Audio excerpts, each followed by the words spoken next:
Hello NEET aspirants, आज हम बात करने वाले हैं यूपी आयुष काउंसलिंग की तीसरे राउंड यानी मॉक अप राउंड के बारे में। देखने वाले हैं कि कब से कब तक रजिस्ट्रेशन होगा, सिक्योरिटी मनी भरने की तिथि कब तक है, इसके बाद में आप चॉइस फिलिंग कब से कब तक कर पाएंगे और कौन कौन से कॉलेजेस ऑप्शन में और आए हैं, क्या कुछ कॉलेजेस ऐड ऑन हुए हैं इस राउंड में या नहीं हुए हैं, इन सारी चीजों पे करके डिस्कस करेंगे। और कितने मार्क्स वाले बच्चे को, यानी आपके नंबर कम है, आप फ्रेश रजिस्ट्रेशन कराना चाहते हैं तो कर सकते हैं या नहीं कर सकते हैं, आप पिछले राउंड में रजिस्ट्रेशन कराए हैं और इस राउंड में आपको पार्टिसिपेट करना है तो क्या आपको फिर से नया रजिस्ट्रेशन करना पड़ेगा या उसी रजिस्ट्रेशन पे आपका एडमिशन हो जाएगा। इन सारी चीजों पे एक एक करके ध्यान देंगे।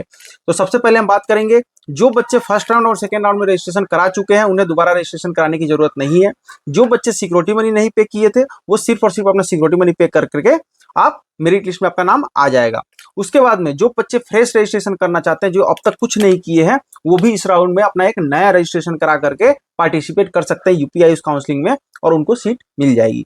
फिर बात करेंगे कब से कब तक डेट रहने वाला है, तो 4 तारीख से लेकर के 5 तारीख यानी 4 और 5 तारीख में आपका रजिस्ट्रेशन का तिथि रहने वाली है। उसमें आपको शाम को 5 बजे तक यानी 5 तारीख को शाम को 5 बजे तक आप रजिस्ट्रेशन करा सकते हैं। अंतिम डेट यही रहने वाली है। फिर सिक्योरिटी मनी जमा करने की जो तिथि है वो 4 तारीख से लेकर के 6 तारीख का डेट में रहने वाला है, जिसमें आप रात को 12 बजे तक सिक्योरिटी मनी पे कर सकते हैं। उसके बाद में जो ऑनलाइन आपका मेरिट लिस्ट आएगा, ठीक है, उसको कब आएगा, 5 और 6 तारीख में ही आपको रात को 11 बजे के आसपास में आ जाएगा। सॉरी, मेरिट लिस्ट जो आएगा वो 7 तारीख में आपको दोपहर तक मेरिट लिस्ट भी आपकी जारी कर दी जाएगी।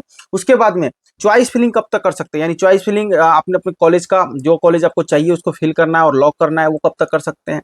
तो चॉइस फिलिंग का जो डेट है वो रहने वाला है 7 तारीख से लेकर 9 तारीख के बीच में रहेगा। आपको क्या रहेगा, चॉइस फिलिंग का डेट रहेगा। उसके बाद में जो सीट आवंटन यानी रिजल्ट जो आएगी वो कब आने वाला है, तो 9 तारीख में आपको पता चल जाएगा कि कौन सा कॉलेज आपको मिला है। और नोडल सेंटर पे जो जाने की तिथि रहेगी वो 11 और 12 नवंबर के बीच में रहने वाला है। 11 तारीख को भी और 12 तारीख को भी बच्चे जा करके अपना नोडल सेंटर पे फिजिकल वेरिफिकेशन कर सकते हैं। उसके बाद में कॉलेज में रिपोर्ट करने का जो तिथि रहता है 11 से लेकर 14 के बीच में रहने वाली है। उसके बीच में आप जा करके अपना कॉलेज में रिपोर्ट करें, फीस सबमिट करें और एडमिशन ले सकते हैं। यही पूरा यूपी आयुष काउंसलिंग का प्रोसीजर रहता है। कौन कौन से कॉलेज एड ऑन हुए हैं, तो एएनए बरेली का नाम आपने सुना होगा। ANA Ayurvedic medical college Bareilly में जो सिचुएटेड है मीरगंज में, 60 सीट की कॉलेज थी लेकिन 54 सीटों पे परमिशन आई है, तो उसमें आप इजीली एडमिशन ले पाएंगे। कम मार्क्स पे कम फी स्ट्रक्चर है, 2,04,600 रुपए की फी में आपको पर ईयर पे आएगा। कोई हिडन चार्ज नहीं है और हॉस्टल चार्ज भी बहुत मिनिमम रहने वाला है। तो आप हमारी टीम से कांटेक्ट करेंगे, आपकी एडमिशन वहाँ पे करा दी जाएगी। इसके अलावा कुछ कॉलेजेस जैसे कुछ टॉप इंफ्रा में कॉलेज चाहिए, कानपुर लोकेशन पे चाहिए, तो वहाँ पे भी कॉलेज आपको मिलेगा, महाराणा प्रताप आयुर्वेदिक मेडिकल कॉलेज। फिर उसका फी जो रहेगा 3 लाख समथिंग में आपको पर ईयर का पे करना होगा। फिर एक 2 लाख के बजट में एक और कॉलेज है, सहारनपुर आयुर्वेदिक मेडिकल कॉलेज जो कि सहारनपुर में है। फिर एक कॉलेज आता है 2.5 लाख के बजट में, श्री धनवंतरी आयुर्वेदिक मेडिकल कॉलेज जो कि पीजी का कॉलेज है, मथुरा छाता में सिचुएटेड है। ठीक है, तो ऐसे करके बहुत सारे कैंपसेस है, सीटें लगभग 300 साढ़े 300 सीटें इस राउंड में पार्टिसिपेट कर रही है।